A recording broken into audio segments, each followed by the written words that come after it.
Hello friends and welcome to another tutorial on Geeks for Geeks. In this video, we are going to understand the program which prints middle of a perfect binary tree without finding the height. First, let us take an example. The middle level of this binary tree has nodes 4, 5, 6, 7. Now we approach. We use two pointers fast and slow in each root of the tree. We advance fast pointer towards leaf by 2 and advance the slow pointer towards leaf by 1. If fast pointer reaches the leaf, print value at slow pointer and we recursively call the next root. Now let us see the algorithm. Let us also have a sample tree to test our algorithm. We pass the root node, that is 1, to print middle level function. Next, we pass the node twice to print middle level util function to nodes A and B. Since A or B are not null and B's left and right are not null, we recursively call A's left and B's left and A's right. So first we pass the left child of 1, which is 2, and second left child of 1, that is 4. So A will point to 2 and B will point to 4.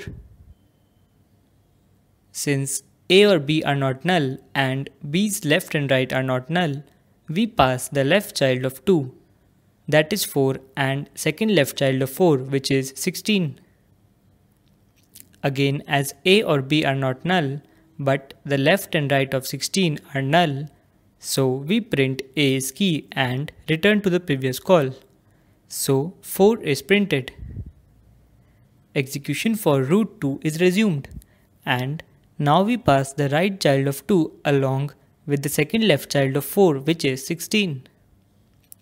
Again, as A or B are not null and B's left and right are null, we print A.key and return. So 5 will be printed and we finish execution for node A equal to 2.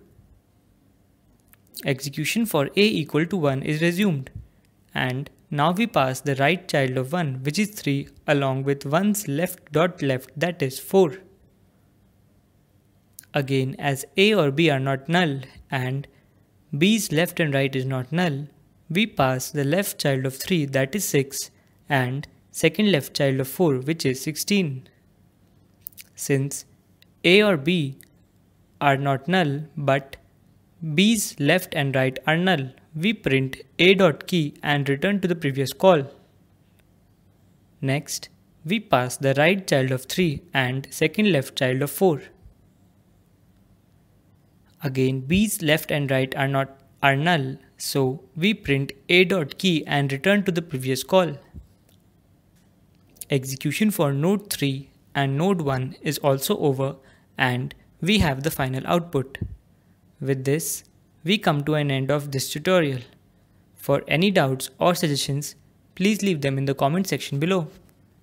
Thank you for watching.